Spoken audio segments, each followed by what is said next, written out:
வானொலியில் நீங்கள் கேட்டு மகிழ்ந்த தென்கட்சி கோ சுவாமிநாதன் ஐயா அவர்களின் இன்றொரு தகவல் தொகுப்பினை கேட்டு மகிழுங்கள்.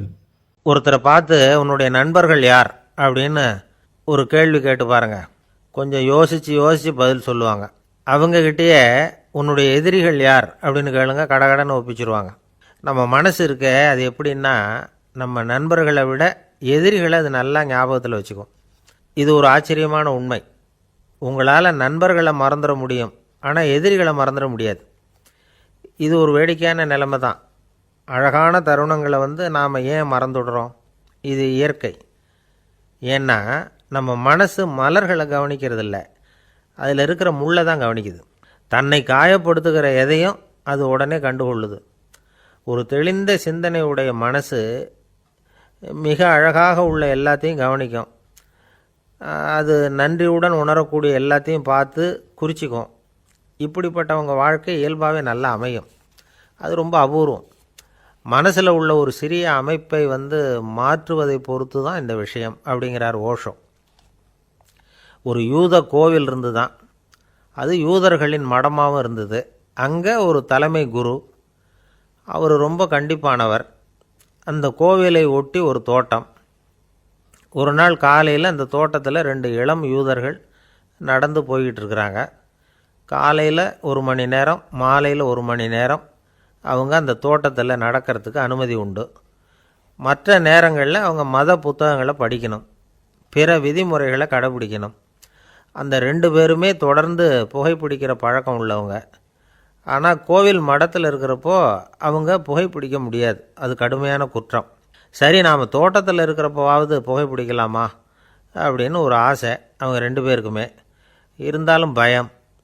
இப்படி கேட்டால் மதகுரு என்ன சொல்லுவாரோ அல்லது என்ன செய்வாரோங்கிற பயம். இப்படியே கொஞ்ச நாள் ஆச்சு. ஒரு நாள் அந்த 2 பேரில் ஒருத்தன் ரொம்ப கலங்கி போய் அந்த கோவிலிருந்து வெளியில் வந்துக்கிட்டு இருந்தான். வந்தவன் நேராக தோட்டத்து பக்கம் போனான். அங்கே இன்னொருத்தன் ஆனந்தமாக புகை பிடிச்சிக்கிட்டு இருக்கிறான். அதை பார்த்து தான் இவனுக்கு அதிர்ச்சி. அட கடவுளே, என்ன இது, நீ கேட்காமலே ஆரம்பிச்சிட்டியா அப்படின்னா. இல்லை நான் கேட்டுவிட்டு தான் ஆரம்பிச்சிருக்கேன்னா அவன். அப்படியா, என்ன மனுஷன் இவர், நானும் தான் கேட்டேன், என்னை கண்ணாமுன்னான்னு திட்டிவிட்டார். இது என்ன கோவிலா இல்லை நரகமா? உனக்கு புகை பிடிக்கணும்னு ஆசையாக இருந்தால் நரகத்துக்கு போகணும்னு சொல்லிவிட்டார். அது சரி, உன்னை மட்டும் எப்படி அனுமதிச்சார் அப்படின்னு கேட்டான் இவன். அவன் சிரிச்சுக்கிட்டே, நீ எப்படி கேட்ட சொல்லு அப்படின்னா. நாம் இந்த தோட்டத்துக்கு வர அனுமதிக்கப்பட்டிருக்கிறதே ஜபத்துக்காகத்தானே, அதனால் நான் ஜபம் சொல்லும் பொழுது புகை பிடிக்கலாமா அப்படின்னு கேட்டேன். அதுக்கு தான் அவர் சத்தம் போட்டு என்னை அடிக்கவே வந்துட்டார் அப்படின்னா இவன். நீ ஒரு மாதிரியாக கேட்டிருக்க, நான் வேறு மாதிரியாக கேட்டிருக்கிறேன். ஜபம் சொல்லும்போது புகை பிடிக்கலாமான்னு நீ கேட்டிருக்க. ஐயா, புகை பிடிக்கும் பொழுது ஜபிக்கலாமா அப்படின்னு நான் கேட்டேன். அதில் தப்பு ஒன்றும் இல்லை அப்படின்னு பதில் சொல்லிட்டார் அப்படின்னா. ஒரு சிறிய மாற்றம்தான் அது மிகப்பெரிய மாறுதலை ஏற்படுத்தி விட்டது. மனசு நல்ல விதமாக சிந்திக்க ஆரம்பிச்சுட்டுதுன்னா மகிழ்ச்சிக்கு பஞ்சம் இல்லை. ஒரு கஞ்சன் ஆற்றுல விழுந்துட்டான். வெள்ளத்தில் தத்தளிச்சிக்கிட்டு இருக்கிறான். கரையில் நின்ன ஒருத்தர், உன் கையை கொண்டா இப்படி பிடிச்சி இழுத்து கரையில் சேர்த்து விடுறேன்னார். எதையும் கொடுத்து பழக்கம் இல்லாத அவன் கையையும் கொடுக்க மாட்டேன்னுட்டான். இவர் பார்த்தார், உன் கையை கொடுன்னு சொல்கிறதுக்கு பதிலாக நான் என் கையை கொடுக்குறேன் பிடிச்சிக்கோ அப்படின்னார். அவன் கப்புன்னு பிடிச்சிக்கிட்டான், இழுத்து கரையில் போட்டார். ஒரு தந்தை தன்னோட பிள்ளைய ரொம்ப தைரியசாலியாக வளர்க்கணும்னு ஆசைப்பட்டார். அதுக்காக அவனை கூப்பிட்டு உட்கார வச்சு இப்படி உபதேசம் பண்ணார். இதை பாருப்பா, நான் உன்னாட்டம் இருக்கிறப்போலாம் எதுக்கும் பயப்பட மாட்டேன், ரொம்ப துணிச்சலாக இருப்பேன். ஒரு நாள் ஒரு அப்பாவி எலிய ஒரு பூனை துரத்திட்டு ஓடிச்சு. நான் உடனே என்ன செஞ்சேன் தெரியுமா? அந்த பூனையை பிடிச்சேன், அது வாலில் ஒரு பட்டாசு சரத்தை கட்டினேன், கொளுத்தி விட்டேன். படபடன்னு வெடிக்க ஆரம்பிச்சுட்டுது. அது துள்ளிக்கிட்டு அங்கேயும் இங்கேயும் ஓடி இருக்கு பாரு ஓட்டம், ரொம்ப தமாஷு அப்படின்னார் அப்பா. இப்படி சொல்லிவிட்டு பையனை பார்த்து, இதை கேட்குறதுக்கு உனக்கும் துணிச்சல் வருதா, நான் என்னுடைய செயலை நீ கேட்குறப்போ உனக்கு துணிச்சல் வருதா அப்படின்னு கேட்டார். வருதுன்னா பையன். எப்படின்னா அப்படிங்கிற விவரத்தையும் சொன்னான் அவன். அதாவது, எலியை விரட்டினத்துக்காக பூனை வாலில் பட்டாசு கொளுத்துனீங்க நீங்கள், பூனையை விரட்டினத்துக்காக உங்கள் கழுத்தில் பட்டாசு சரத்தை மாட்டினா என்னென்னு தோணுது எனக்கு அப்படின்னா பையன். பையனோட துணிச்சல் அப்பாவே நடுங்க வச்சுட்டுது. அது சரி, ஒரு அப்பா பிள்ளைக்கு இப்படியா உபதேசம் பண்ணுறது? எல்லாருக்கிட்டையும் அன்பாக பழகிறது எப்படி அப்படின்னுலாம் சொல்லி கொடுக்கணும். பிஞ்சு உள்ளங்களில் நஞ்சை தூவலாமா? ஒரு நாள் விநாயகர் ஒரு பூனையோடு விளையாடிக்கிட்டு இருந்தாராம். அப்படி ஆசையாக விளையாடிக்கிட்டு இருந்தப்போ அவரோட கை நகம் தவறுதெல்லாம் பூனையோட முகத்தில் பட்டுவிட்டு தான். அது ஒரு சின்ன கீறலை உண்டாகி விட்டுது. அப்போ அவர் அதை ஒரு பெருசாக நினைக்கல. கொஞ்ச நேரத்துக்கு அப்புறம் விநாயகர் வீட்டுக்கு வந்தார். அவங்க அம்மா பார்வதி தேவியை பார்த்தார். பார்வதி தேவி கன்னத்தில் விரலால் கீறினது மாதிரி ஒரு அடையாளம் இருந்தது. விநாயகருக்கு அதிர்ச்சி, ஆச்சரியம். நம்ம அம்மா இந்த உலகத்துக்கே தாயார். அப்பேற்பட்ட அவங்க முகத்திலேயே கீறலை உண்டாக்கக்கூடியவங்க யாராக இருக்க முடியும் அப்படின்னு யோசனை பண்ணார். தாயே, உன்னுடைய கன்னத்தில் இந்த வடு எப்படிம்மா ஏற்பட்டதுன்னு கேட்டார். குழந்தாய், இது நீ செஞ்ச காரியம்தான்ப்பா. உன்னுடைய கை நகம் கீறினதுனால ஏற்பட்ட வடு தான் இது அப்படின்னாங்க அவங்க. விநாயகர் திடுக்கிட்டு போட்டார். எப்படிம்மா அது? நான் எந்த காலத்துலேயும் ஒன்று அப்படி கீறினதாக எனக்கு நினைவு இல்லையே அப்படின்னார். இன்றைக்கி காலையில் ஒரு பூனையை கீறினதை நீ மறந்துட்டியா அப்படின்னாங்க அந்த அம்மா. விநாயகர் திகைச்சு போய் நின்னார். பார்வதி தேவி சொன்னாங்க, இதை பாருப்பா, இந்த உலகத்தில் இருக்கக்கூடிய எல்லா உயிர்கள்லேயும் நான் இருக்கிறேன். நான் தான் இந்த உலகமாக ஆகியிருக்கிறேன். ஆகையினால நீ யாரை துன்புறுத்தினாலும் அது உண்மையிலேயே என்ன துன்புறுத்தினதாக தான் வந்து முடியும் அப்படின்னாங்க. விநாயகர் மனசுக்குள்ளே ஒரு வெளிச்சம் ஏற்பட்டு தான். அதுக்கப்புறம் அவர் யாரையுமே கல்யாணம் பண்ணிக்காததுக்கு அதுதான் காரணமாக. இந்த உலகத்தில் எல்லாரையும், இங்கே இருக்கிற எல்லாத்தையும் தாயின் வடிவமாக அவர் பார்க்க ஆரம்பிச்சிட்டாராம். குருதேவர் ராமகிருஷ்ணர் இந்த கதையை எடுத்து சொல்லியிருக்கிறார். நபிகள் நாயகம் ஒரு தடவை ஒரு நாற்காலியில் உட்காந்து என்னமோ யோசனை பண்ணிகிட்டு இருந்திருக்கிறார். அப்போ அவரோட உடையில் ஒரு கீழ்ப்பகுதி தரையில் படிஞ்சு கிடந்திருக்குது. அங்கே விளையாடிக்கிட்டு இருந்த ஒரு பூனை அது மேலே வந்து படுத்து தூங்கி போச்சு. தொழுகை செய்ய வேண்டிய நேரம் வந்துட்டது. நபிகள் நாயகம் எழுந்திருக்க பார்த்தார். அப்போ தான் பூனை தன்னோட உடை மேலே படுத்து தூங்கிட்டு இருக்கிறது கண்ணில் படுது. பூனையோட தூக்கத்தை கலைக்க விரும்பல அவர். தன்னுடைய சகோதரியை கூப்பிட்டார். ஒரு கத்திரிக்கோல் எடுத்துகிட்டு வர சொன்னார். பூனை படுத்திருந்த உடைப்பகுதி மட்டும் இருக்குல்ல, அதை மட்டும் அதோட கத்திரிச்சு விட்டுட்டு அதுக்கப்புறம் அவர் எழுந்திரிச்சு தொழுகைக்கு போனாராம். அதாவது பிற உயிர்கள்கிட்ட எப்படி அன்பு காட்டணுங்கிறத பெரியவங்க எவ்வளவோ விதத்தில் நமக்கு எடுத்து காட்டியிருக்கிறாங்க. இருந்தாலும் எத்தனை பேர் மனசில் அதெல்லாம் உரைச்சிருக்குது? நாமளும் நம்ம ட்ரெஸ்ஸு மேலே ஒரு பூனை படுத்திருந்தா ஒரு கத்திரிக்கோலை தான் தேடுவோம், எடுத்துக்கிட்டு வர சொல்லுவோம். துணியை வெட்டுறதுக்கு பதிலாக இல்லை அதோட வாழை வெட்டினா என்ன அப்படின்னு தோணும். ஒரு ஆள் ரொம்ப பிரியமாக ஒரு பூனையை ஆற்றுல குளிப்பாட்டிக்கிட்டு இருந்தானா. எப்படி? அந்த பூனையை ஆற்று தண்ணியில் அமுக்கி அமுக்கி குளிப்பாட்டிக்கிட்டு இருக்கிறான். அந்த வழியாக போன பெரியவர் ஒருத்தர் இதை பார்த்தார். இதை பார்ப்பா, பூனையை அது மாதிரி ஆற்று தண்ணியில் அமுக்கி குளிப்பாட்டாத, மூச்சு திணறி செத்து போடும் அப்படின்னு அட்வைஸ் பண்ணார். நீ போய் அவன் வேலையை பார்த்துக்கிட்டு, எனக்கு எல்லாம் தெரியும்னா இவன். சரின்னு அவர் போயிட்டார். கொஞ்ச நேரம் கழித்து அவரே அந்த வழியாக திரும்பி வந்துக்கிட்டு இருந்தார். ஆற்றுல பூனையை குளிப்பாட்டிக்கிட்டு இருந்தவன் அழுதுகிட்டு உட்காந்துருக்கிறான். பக்கத்தில் அந்த பூனை செத்து கிடக்குது. இதை பார்த்தார் பெரியவர். நான் தான் அப்போவே சொன்னேனே அந்த பூனையை ஆற்றுல நினைக்காதேன்னு, அதை கேட்டிருந்தா அப்படி ஆயிருக்குமா அப்படின்னார். அந்த ஆள் கோபமாக இவரை முறைச்சி பார்த்தான். அட போய்யா, இந்த பூனை ஆற்றுல குளித்ததுனால ஒன்றும் செத்து போகல, குளித்ததுக்கப்புறம் அதோட உடம்பு ஈரமாக இருக்குதுன்னு அதை புழிஞ்சேன், அதனால தான் இப்படி ஆயிட்டுது அப்படின்னு நானாம். அந்த காலத்தில் அண்ணாமலை ரெட்டியார்னு ஒருத்தர் இருந்தார். அவர் வெங்கனூர் அப்படிங்கிற கிராமத்தில் இருந்தார். அங்கேருந்து விருத்தாசலம் கோவிலுக்கு தவறாமல் போயிட்டு வந்துக்கிட்டு இருந்தார். இடையில் வெள்ளாறு. அதில் ஒரு சமயம் வெள்ளம் வந்துட்டுது. இவரால் போக முடியல.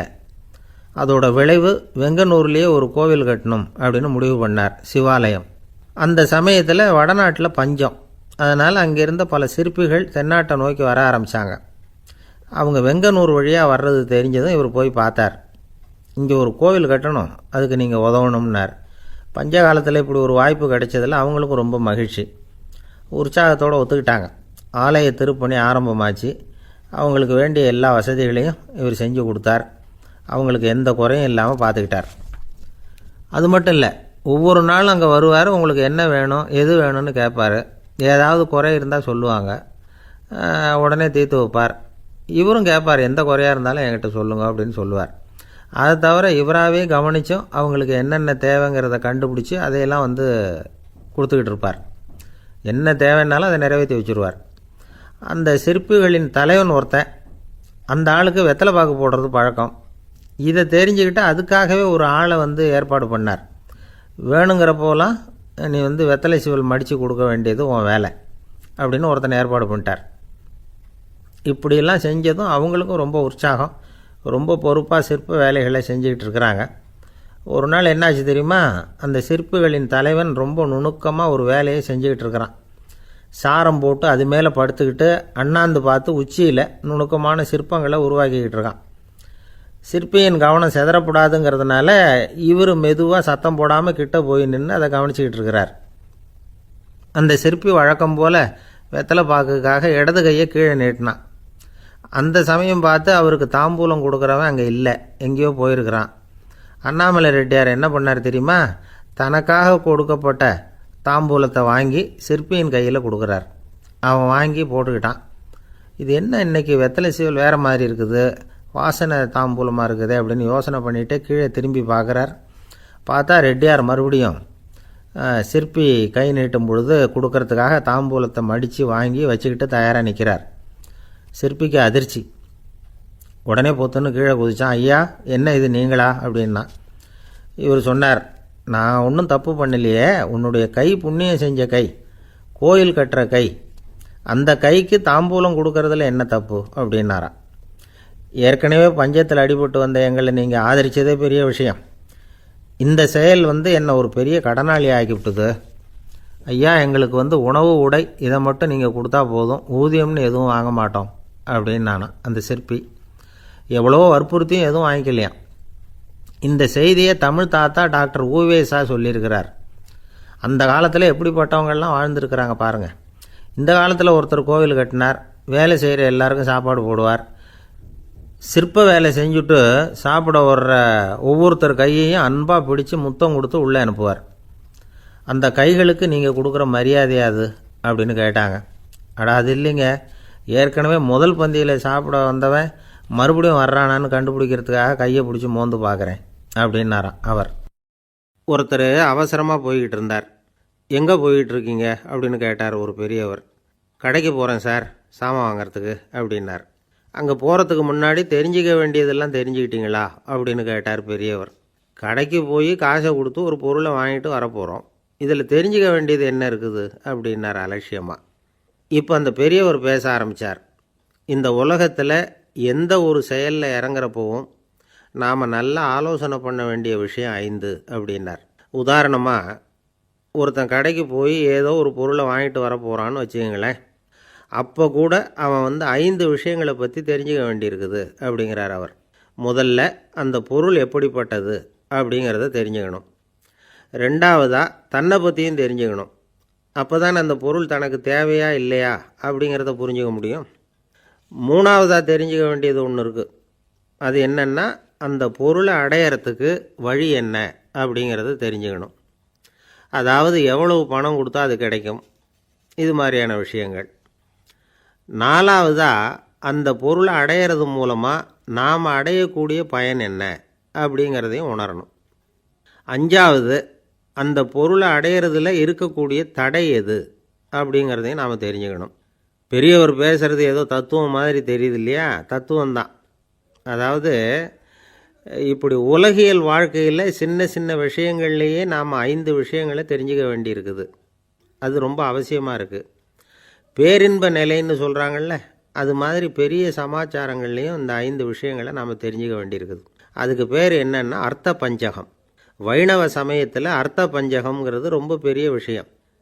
கடைக்கு போகிறது மாதிரி கடவுளை பார்க்க போகிறப்பவும் நாம் 5 விஷயங்களை தெரிஞ்சுக்கணுமா. முதல்ல பரம்பொருள் அப்படிங்கிறது என்ன, அதோட தன்மைகள் என்ன, இதை தெரிஞ்சுக்கணும். இதுக்கு பேர் என்னென்னா பரமாத்ம ஸ்வரூபம் அப்படின்னு பேர். ரெண்டாவது, நாம் யார், நம்மோட தன்மை என்ன அப்படிங்கிறத தெரிஞ்சுக்கணும். நான் யாருன்னு எனக்கே தெரியலங்கிறப்போ இதை நான் சொல்கிறேன்னு இது என்னுடையதுன்னு சொல்கிறது தப்பு தானே. அப்புறம் மூணாவது விஷயம், பரம்பொருளை நாம் அடையிறதுக்கு வழி எது, இதை தெரிஞ்சுக்கணும். இது உபாய ஸ்வரூபம் அப்படின்னு பேர். நாலாவது விஷயம், நாம் அடைய வேண்டிய பயன்கள் என்ன அப்படிங்கிறத தெரிஞ்சுக்கிறது. இதுக்கு புருஷார்த்தம் அப்படின்னு பேர். அஞ்சாவது, அந்த பயனை அடைய விடாமல் தடுக்கிற தடைகள் யாவை அப்படிங்கிறத தெரிஞ்சுக்கிறது. இது விரோதி ஸ்வரூபம். இதைத்தான் தடையியல் அப்படின்னு சொல்கிறாங்க. அதாவது பரமாத்மாவை பற்றிய அறிவு, ஜீவாத்மாவை பற்றிய அறிவு, உபாயம் பற்றிய அறிவு, புருஷார்த்தம் பற்றிய அறிவு, இந்த 4 அறிவுக்கும் எதிரடையாக, அதாவது அதையெல்லாம் தப்பாக புரிஞ்சுக்கிறதால உண்டாகக்கூடிய அறிவு விரோதி ஸ்வரூபம். என்ன இது தகவலில் ஏதாவது கதை சொல்லுவீங்கன்னு பார்த்தா ஏதோ தத்துவம் பேசிக்கிட்டு இருக்கிறீங்களே அப்படின்னு நினைக்கலாம். இதுவும் தெரிஞ்சிக்க வேண்டிய ஒரு பெரிய விஷயந்தான். காதில் போட்டு வச்சா எப்போவாவது உபயோகப்படும். என்னுடைய நண்பர் ஒருத்தர் ஒரு நாள் என்கிட்ட சொன்னார், சார் அடுத்த மாதம் தஞ்சாவூரில் ஒரு கல்யாணம், போகிறதா வேண்டாமா அப்படின்னு ஒரே குழப்பமாக இருக்குது அப்படின்னார். நான் உடனே இந்த அர்த்த பஞ்சக உபதேசம் பண்ண ஆரம்பித்தேன். அவர் எல்லாத்தையும் பொறுமையாக கேட்டுவிட்டு, சரி சார் நான் போகிறதுன்னு முடிவு பண்ணிவிட்டேன்னார். எப்படி இந்த முடிவுக்கு வந்தீங்க அப்படின்னு கேட்டேன். அவர் சொன்னார், சார் அந்த 2வது பாயிண்ட் ஒன்று சொன்னீங்களே, அதை புரிஞ்சுக்கிட்டதுக்கு அப்புறம்தான் இந்த முடிவுக்கு வந்தேன் அப்படின்னார். என்ன 2வது பாயிண்ட்டுன்னு? அதாவது தன்னை பற்றி புரிஞ்சுக்கணும் அப்படின்னு சொன்னீங்க. உடனே என்னை பற்றி புரிஞ்சுக்கிட்டேன், நான் யாருங்கிறது எனக்கு தெரிஞ்சுது, உடனே போகிறது தான் நல்லதுன்னு முடிவு பண்ணிவிட்டேன்னார். நீங்கள் யாருன்னு கேட்டேன். நான் தான் சார் அந்த கல்யாணத்தில் தாலி கட்ட வேண்டிய மாப்பிள்ளை அப்படின்னார். ஒரு நண்பர் இருக்கார், எப்போ பார்த்தாலும் கையில் ஒரு புத்தகம் இருக்கும், புத்தகம் இல்லாமல் எங்கேயும் புறப்பட மாட்டார். எதுக்காக இப்படி எடுத்துகிட்டு போகிறீங்க அப்படின்னு கேட்டால், எனக்கு இது ஒரு நல்ல நண்பன் மாதிரி, இந்த காலத்தில் எங்கே போனாலும் காத்திருக்க வேண்டியிருக்கு, அது மாதிரி சமயத்தில் நான் நண்பன் கூட பேசிக்கிட்டு இருப்பேன் அப்படிம்பாரான். ஒருத்தர் ஒரு பெரிய அரச பதவியில் இருந்தார். அவர் பதவியிலேருந்து இறங்க வேண்டிய சூழ்நிலை. அரசு கொடுத்துருந்த வீட்டை விட்டுட்டு வெளியில் வர்றார். வரும்பொழுது 2 கையிலையும் 2 பெட்டியை எடுத்துகிட்டு வந்தாராம். சார் உங்களுடைய உடைமைகள் அப்படின்னு கேட்குறாங்க அங்கே இருந்த ஊழியர்கள். இவர் தன்னுடைய கையில் இருக்கிற பெட்டியை காட்டி, இதுதான் என்னுடைய சொத்து அப்படின்னாராம். ஒரு பெட்டியில் அவருடைய உடைகள், இன்னொரு பெட்டியில் அவர் விரும்பி படிக்கிற புத்தகங்கள், அவ்வளோதான். இதுதான் இருந்துதான். புத்தகம் படிக்கிறது மனசுக்கு நல்லதுங்கிறது நமக்கு தெரியும். புத்தக வாசிப்பு உடம்புக்கும் நல்லதுங்கிறாங்க. அது நமக்கு ஆச்சரியமாக தான் இருக்குது. ஒரு நபர் ஒரு வருஷத்தில் சராசரியாக 2000 பக்கங்களை படிச்சிருக்கணுமா, யுனெஸ்கோ பரிந்துரை. ஆனால் நம்ம நாட்டில் நாம் சராசரியாக படிக்கிறது 32 பக்கங்கள், அவ்வளவுதான். இவ்வளவுக்கு நம்ம நாட்டில் 6000த்துக்கும் மேற்பட்ட நாளேடுகள், 2000த்துக்கும் மேற்பட்ட இதழ்கள், மலர்கள், இவ்வளவு இருந்தும் சரியாக வரல. இந்த உலகத்தில் முதல் நூலகம் எங்கே எப்போ ஆரம்பமாச்சு தெரியுமா? கிமு 2500 ஆண்டில் அது ஆரம்பமாயிருக்குது. பாபிலோனியாவில் அமில் அணு அப்படிங்கிற அரசன் தான் நூலகத்தை உருவாக்கியிருக்கிறான். அப்போல்லாம் தாள் கிடையாது, களிமண் தான். களிமண் பலகைகளில் எழுதி அது தொகுத்து அப்படியே நூலாக்கி அதை நூலகத்தில் வச்சுருப்பாங்களாம். அரசருடைய நூலகத்தில் 1000த்துக்கும் மேற்பட்ட நூல்கள் இருந்ததாக வரலாற்று குறிப்பு இருக்குது. அது மட்டும் இல்லை, அந்த நூலகத்தில் பொருள் வாரியாக, அதாவது சப்ஜெக்ட் வாரியாக புத்தகங்களை வகைப்படுத்தி வச்சுருந்தாங்களாம். அதில் மிச்சம் இருந்த ஒரு 25 களிமண் பலகை புத்தகங்கள் இன்றைக்கும் பிரிட்டிஷ் அருங்காட்சியகத்தில் இருக்குதான். அச்சு தாள் இதெல்லாம் ஏற்பட்டதுக்கப்புறம் அமைக்கப்பட்டது தான் பிரான்சில் இருக்கக்கூடிய பாரிஸ் நூலகம். 1480 பிரெஞ்சு மன்னர் 11ஆம் லூயி இந்த நூலகத்தை அமைச்சாராம். ஆனால் அப்போல்லாம் அரசர்கள் மட்டும்தான் நூலகத்தை பயன்படுத்த முடியுமா. அதுக்கப்புறம் 17ஆம் நூற்றாண்டில் இந்த முறை மாறி பொதுமக்கள் அங்கே போகலாம், படிக்கலாம் அப்படிங்கிற நிலைமை தான். போட்லியன் நூலகம் அப்படின்னு அதுக்கு பேர், பாரிஸ் நகரத்தில் இருக்குது. அங்கே தான் நூல்களின் பட்டியல் தயாரிப்பு பணி ஆரம்பமாச்சு. கல்வி வளர்ச்சியையும் நூலகத்தையும் இணைச்சவர் நெப்போலியன் போனபார்ட். முன்பணம் செலுத்தி புத்தகத்தை படிக்கிற முறையையும் அவர் தான் கொண்டுகிட்டு வந்தாராம். மக்கள்கிட்ட வசூலிக்கிற வரியின் ஒரு பகுதியை நூலகத்துக்கு பயன்படுத்தினவரும் அவர் தானா. நெப்போலியன் நூலகத்தில் உலகத்தில் உள்ள எல்லா மொழி நூல்களும் இருக்குதான். அங்கே ஒரு தமிழ் நூலும் இருந்திருக்குது. அது என்னென்னா கம்பராமாயணம். சோவியத் யூனியனுக்கு படையெடுத்து போனப்போ அங்கேருந்து லட்சக்கணக்கான புத்தகங்களை இந்த பனிச்சறுக்கு வாகனங்கள் இருக்குல்ல, அதில் கொண்டுகிட்டு வந்ததாக வரலாறு. அடுத்தபடியாக குறிப்பிட்டு சொல்லத்தக்க நூலகம் எதுன்னா பிரிட்டிஷ் நூலகம். மிக பழைய கையெழுத்து பிரதியெல்லாம் கூட அங்கே இருக்குது. 1753 ஆரம்பமாச்சு. அதில் உள்ள நூல்களை வரிசையாக அடுக்கினா 180 கிலோமீட்டர் நீளத்துக்கு வருமா. மிகப்பெரிய நூலகம் அமெரிக்க தலைநகர் வாஷிங்டனில் இருக்குதான். இந்தியாவை பொறுத்த வரைக்கும் பெரிய பழைய நூலகம் எதுன்னா கல்கத்தா நூலகம். எல்லா இந்திய மொழி நூல்களும் இங்கே உண்டு. மகாகவி பாரதியார் நடத்தின இந்தியாங்கிற இதழின் எல்லா பிரதிகளும் அங்கே பாதுகாப்பாக இருக்குது. படிக்கும் பழக்கம் இங்கே வளர வேண்டியிருக்குது. ஒருத்தர்கிட்ட ஒரு புஸ்தகத்தை கொடுத்து விமர்சனம் எழுத சொல்லியிருந்தாங்க.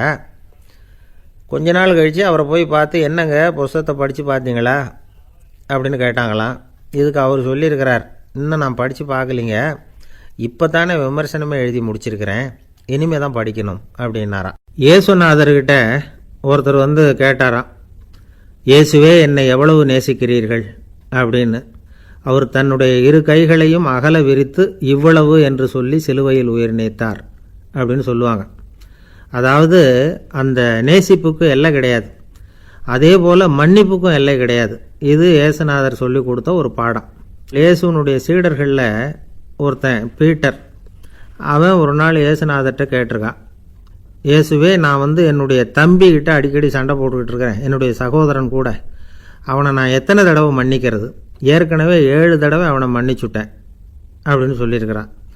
அப்போது இயேசு சொன்னாராம், மன்னிக்கிறதுக்கு எத்தனை தடவைங்கிற கணக்கெல்லாம் கிடையாது, எத்தனை தடவை உன்னுடைய சகோதரன் உன்னை கோபப்படுத்துகிறானோ அத்தனை தடவை நீ மன்னிக்கிறதுக்கும் தயாராக இருக்கணும், அதுதான் அப்படின்னு சொன்னாராம்.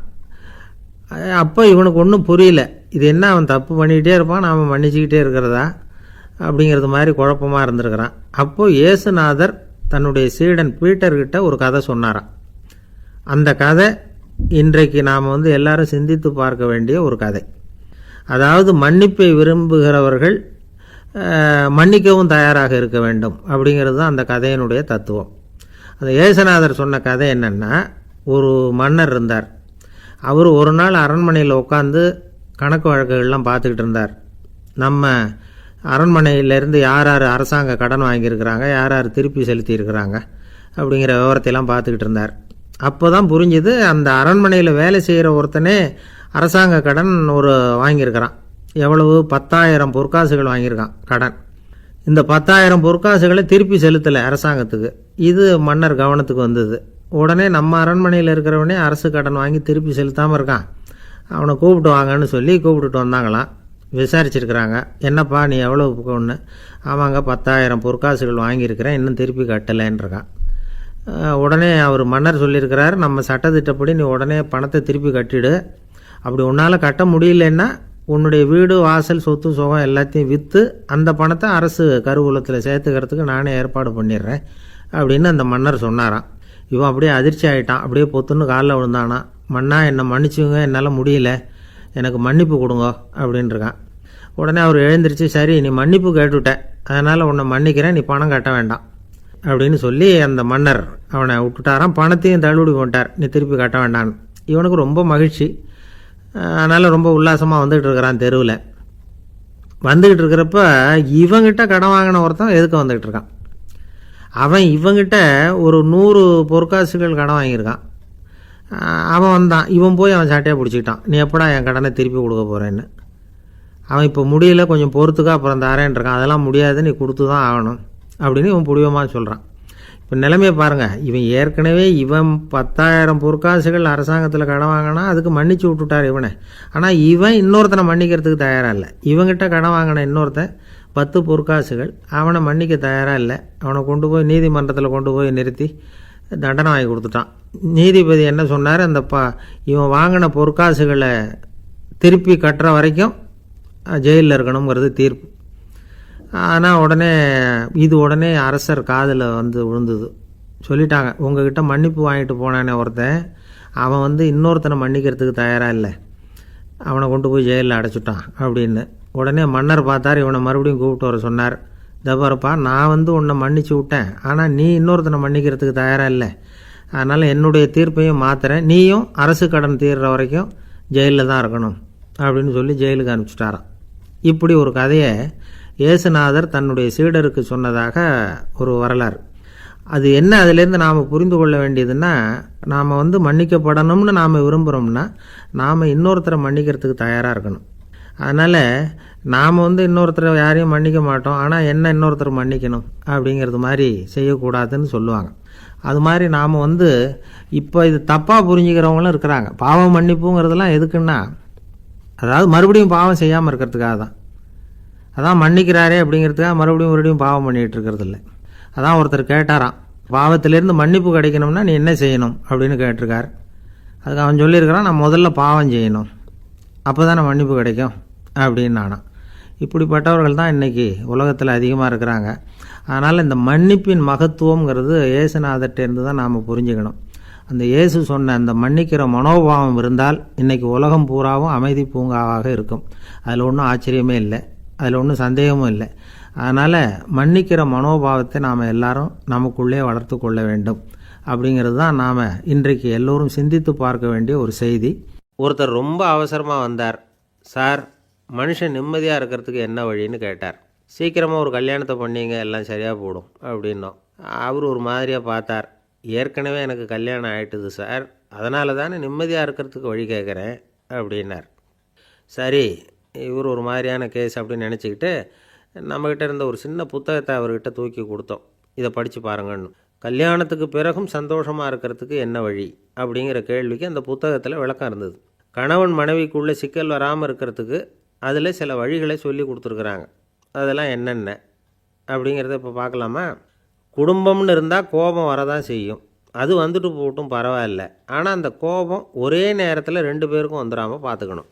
ஒரு சமயத்தில் யாராவது ஒருத்தர் தான் கோபப்படணும், அடுத்தவங்க அமைதியாக இருக்கணும். அதுக்கப்புறம் இவர் அமைதியான உடனே அவங்க ஆரம்பிச்சிக்கலாம். கோபமாக ஏதாவது சொன்னால் உடனே கோபமாக பதில் சொல்லக்கூடாது. கொஞ்சம் பொறுத்து கோபம் தீர்ந்த உடனே அந்த பதிலை சொல்லலாம். அப்போ பதில் கோபமாக இருந்தால் கூட அது அவ்வளோ பெருசாக தெரியாது. அற்ப விஷயத்துக்கெல்லாம் காய்ச்சி மூச்சுன்னு கத்திகிட்டு இருக்கக்கூடாது. உங்கள் 2 பேருக்குள்ளே ஒரு தர்க்கம் ஆரம்பமாயிட்டுதுன்னு வச்சுக்கோங்க. கடுமையாக 2 பேரும் விவாதம் பண்ணுறீங்க. உங்களில் ஒருத்தர் இதில் ஜெயிக்கணும்னா அது நீங்களாக இருக்க வேணாம், அடுத்தவங்க ஜெயிக்கிறதுக்கு நீங்கள் துணையாக இருங்களேன். அப்படின்னா நீங்கள் கொஞ்சம் விட்டு கொடுக்கணும், அவ்வளவுதான். ஏதாவது குத்தம் சொல்லணுமா, செஞ்ச தப்பை சுட்டி காட்டணுமா, விமர்சனம் பண்ணணுமா, பண்ணுங்க, வேணான்னு சொல்லலை. ஆனால் சொன்னதை அப்படி சொல்கிறத கொஞ்சம் அன்பாக இதமாக சொல்லுங்கள். எப்போ நடந்த தவறுகளையெல்லாம் இப்போ போய் மறுபடியும் ஞாபகப்படுத்திகிட்டு இருக்க வேண்டாம். நான் அப்போவே சொன்னேன் இந்த புடவை வேணாம்னு, நீங்கள் தான் கேட்கல, இப்போ பாருங்கள் கிழிஞ்சு போச்சு இப்படின்னு கத்துனாங்க ஒரு அம்மா. எப்போ சொன்னீங்கன்னு கேட்டால் ஒரு 10 வருஷத்துக்கு முன்னாடி தீபாவளி சமயத்தில் அப்படிங்கிறாங்க.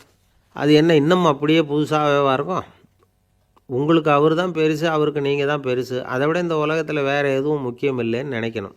நீ தான் என்னுடைய உலகம்னு எத்தனை தடவை சொல்லியிருப்பீங்க? அதெல்லாம் வெறும் வசனமாக போயிடக்கூடாது. ஏதாவது ஒரு பிரச்சனையை பற்றி கடுமையாக விவாதம் பண்ணிகிட்டு இருக்கீங்க, அதை அப்படியே பாதியில் விட்டுட்டு படுக்கைக்கு போயிடக்கூடாது. சொச்சத்தை நாளைக்கு பேசிக்கலாம்னு. அப்படி போனால் தூக்கம் வராது. பிரச்சனையை ஒரு முடிவு பண்ணிக்கிட்டு அதுக்கப்புறமா தூங்க போகணும். ஒரு நாளில் ஒரு தடவையாவது உங்கள் ஜோடியை பாராட்டி நல்ல விதமாக கனிவாக ஒரு வார்த்தை சொல்லணும் அப்படின்னு தீர்மானம் பண்ணிங்க. ஏதாவது தப்பு பண்ணிவிட்டீங்கன்னா பரவாயில்ல, அதை ஒத்துக்கிறதுக்கும் மன்னிப்பு கேட்குறதுக்கும் தயாராக இருக்கணும். அது ஒன்றும் கேவலம் கிடையாது.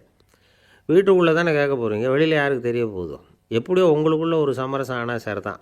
ஒரு தகராறுன்னு எடுத்துக்கிட்டால் குறைஞ்சபட்சம் அதுக்கு 2 பேர் தேவை. தனியாகவே உட்காந்துக்கிட்டு நான் இப்போ தகராறு பண்ணிகிட்ருக்கிறேன் அப்படின்னு யாரும் சொல்ல முடியாது. 2 பேர் தகராறு பண்ணுறாங்கன்னா பொதுவாக அந்த 2 பேரில் யார் அதிகமாக பேசுகிறாங்களோ அவங்க பேரில் தான் தப்பு இருக்கும். அதை மனசில் வச்சுக்கணும். இதெல்லாம் தான் அந்த புத்தகத்தில் போட்டிருக்கிற வழிமுறைகள். இவ்வளவும் சரியாக வரலைன்னா அப்புறமா சொல்லுங்கள், வேறு புத்தகம் ஏதாவது இருக்கான்னு தேடுவோம். ஒரு கணவன் தன்னுடைய மனைவியை அழைச்சிக்கிட்டு ஒரு மனோதத்துவ டாக்டர்கிட்ட வந்தாராம். டாக்டர், எங்களுக்கு கல்யாணம் ஆகி 30 வருஷ காலமாக நாங்கள் ஒரு விஷயத்தில் கூட ஒத்து போனதில்லை அப்படின்னு ஆரம்பித்தார். உடனே அந்த அம்மா குறுக்கிட்டு, அது 30 வருஷம் இல்லை 32 வருஷம் அப்படின்னாங்களாம். ஒரு சீன தேசத்து அரசர் இருந்தார். அவருக்கு வயசாயிட்டுது. அவருக்கு அடுத்தபடியாக அவருடைய புள்ள பட்டத்துக்கு வரணும், ஆட்சி பொறுப்பை ஏற்றுக்கணும். ஒரு நல்ல தலைவனுக்கு இருக்க வேண்டிய பண்புகள்லாம் தன்னுடைய மகனுக்கு இருக்கணும்னு விரும்பினார் அந்த அரசர். அதனால் இளவரசனை பக்கத்தில் இருந்த ஒரு குரு கிட்ட அனுப்புனார். இளவரசன் அவர்கிட்ட போய் சேர்ந்தான். அந்த குரு என்ன பண்ணார் தெரியுமா? இவனை பார்த்து சொன்னார், இதை பாருப்பா, நீ என்ன பண்ணுற, இப்போவே பக்கத்தில் இருக்கிற காட்டுக்கு போ, நடு காட்டில் போய் ஒரு இடத்துல உட்காந்துக்கோ. அங்கே என்னென்ன சத்தம்லாம் உன் காதில் விழுதுன்னு கவனித்து கேளு. உன் காதில் விழுந்த ஓசைகள் என்னென்னங்கிறத என்கிட்ட வந்து சொல்லு, அதுதான் எனக்கு தெரியணும், உனக்கு வேலையும் அதுதான் அப்படின்னு சொல்லி அனுப்பி வச்சுட்டார். இளவரசன் காட்டுக்கு போனான். குரு சொன்னபடியே ஒரு இடத்துல உட்காந்து கவனித்து கேட்டான். அதுக்கப்புறம் குருக்கிட்ட திரும்பி வந்தான். என்னென்ன சத்தம்லாம் கேட்ட அப்படின்னு கேட்டார் குரு. குருவே, காட்டில் நான் பறவைகள் சத்தம்லாம் கேட்டேன், மிருகங்களின் ஓசையையும் கேட்டேன். இதை தவிர இடி மின்னல் மழை இதுகளோட சத்தத்தையும் கேட்டேன் அப்படின்னா. குரு யோசனை பண்ணார், நீ இன்னமும் சரியாக கேட்கல, அதனால் மறுபடியும் காட்டுக்கு போ, கொஞ்ச நாள் தங்கியிருந்து கேட்டுட்டு வா அப்படின்னார். இளவரசனுக்கு ஒன்றும் புரியல. இருந்தாலும் குருவின் கட்டளையாச்சே, மறுக்க முடியுமா? உடனே அவன் மறுபடியும் காட்டுக்கு போனான். ஒரு இடத்துல உட்காந்தான். கொஞ்ச நேரம் உன்னிப்பாக கவனித்து கேட்டான். சில நாள் கழித்து குருக்கிட்ட திரும்பி வந்தான். குருவே, இந்த தடவை சில துல்லியமான சத்தங்களை எல்லாம் கேட்டான். தேனி பறக்கிற சத்தம், நீரோடையின் மெல்லிய ஓசை, இதெல்லாம் கேட்டேன்னா. குரு சிரிச்சார். நீ மறுபடியும் காட்டுக்கு போ, இன்னும் சில நாள் அங்கே இரு, முழுமையாக கவனமாக கேட்டுக்கிட்டு வா அப்படின்னு சொல்லி அனுப்பி வச்சுட்டார். இளவரசனுக்கு குழப்பம் அதிகமாயிட்டுது. ஒன்றுமே புரியல. மறுபடியும் காட்டுக்கு போனான். மௌனமாக ஒரு இடத்துல உட்காந்துட்டான். அப்படியே தியானத்தில் ஆழ்ந்துட்டான். சில நாளில் அவனுக்கு இதுவரை கேட்காத ஓசைகள்லாம் கேட்க ஆரம்பிச்சிட்டுது. இதைத்தான் நான் கேட்கணும்னு என்னுடைய குரு எதிர்பார்த்துருக்கிறாருங்கிறத புரிஞ்சுக்கிட்டான். உடனே குரு கிட்ட ஓடனான். குருவே, இந்த தடவை காதுகளுக்கு கேட்க முடியாத சில ஓசைகளை கூட என்னால் உணர முடிஞ்சுது. பூ மலருகிற ஓசை, சூரியனால் பூமி சூடாகிறப்போ எழுகிற ஓசை, காலை பனித்துளி இந்த புல்லுலாம் குடிக்கிற ஓசை, இது எல்லாம் என்னால் நல்லா கேட்க முடிஞ்சுது அப்படின்னா. குருவுக்கு இப்போ தான் திருப்தி ஏற்பட்டு தான். இளவரசனை பார்த்து சொன்னார், இதை பாருப்பா, இப்போ தான் நாட்டை ஆளுகிற தகுதி உனக்கு வந்திருக்குது அப்படின்னு சொல்லி அதுக்கு விளக்கமும் கொடுத்தாராம். எந்த அரசன் தன்னுடைய மக்களின் எதையும் பேசுகிற மௌன மொழியை, மௌன வார்த்தைகளை கேட்குறானோ அவன்தான் ஆள தகுதி உள்ளவன். எந்த அரசன் தன்னுடைய மக்களின் உணர்ச்சிகளை உண்மையாக உணர்றானோ அவன்தான் முதன்மையான அரசன். போலி வார்த்தைகளை மட்டும் கேட்டுட்டு பல மௌன ராகங்களை காதில் வாங்கிக்காதவன் அரசனே இல்லை. எந்த நாட்டில் எப்போ ஒரு அரசன் தன்னுடைய மக்களின் உணர்ச்சிகளை கேட்க மறுக்கிறானோ அன்னையிலிருந்தே அந்த நாடு அழிய தொடங்குது அப்படின்னு அர்த்தம். இதுதான் அந்த குரு இளவரசனுக்கு போதிச்சது. வாயால் பேசுறத மட்டும் கேட்டு ஏமாறக்கூடாது, உணர்ச்சிகளையும் கேட்கறதுல தான் மனப்பக்குவம் உண்டாகும். மக்கள் உணர்ச்சிகளை புரிந்து கொள்ளாத அரசர்கள் நீடிச்சிருக்க முடியாது. அது மாதிரி நாடுகளில் அடிக்கடி குழப்பம் வந்தால் உண்டாகும். அப்படி இருந்தால் அடிக்கடி ஆட்சி மாறிக்கிட்டு இருக்கும். அப்படிப்பட்ட ஒரு தேசம், அங்கே ஒரு சிறைச்சாலையில் 3 கைதிகள் பேசிக்கிட்டு இருந்தாங்க. ஒருத்தன் சொன்னான், நான் இந்த நாட்டு ராஜாவை எதிர்த்து பேசிக்கிட்டு இருந்தேன், அதனால் என்னை பிடிச்சி கொண்டாந்து இங்கே போட்டுட்டாங்க அப்படின்னா ஒருத்தன். இன்னொருத்தன் சொன்னான், நான் இந்த நாட்டு ராஜாவை ஆதரித்து பேசிக்கிட்டு இருந்தேன், அதனால் என்னை பிடிச்சி கொண்டாந்து இங்கே தள்ளிவிட்டாங்க அப்படின்னா. அது சரி, நீ என்ன தப்பு பண்ண அப்படின்னு சொல்லி 3வது ஆளை பார்த்து இவங்க கேட்டாங்க. அதுக்கு அந்த ஆள் சொல்கிறான், நான் தான் இந்த நாட்டு ராஜா அப்படின்னா.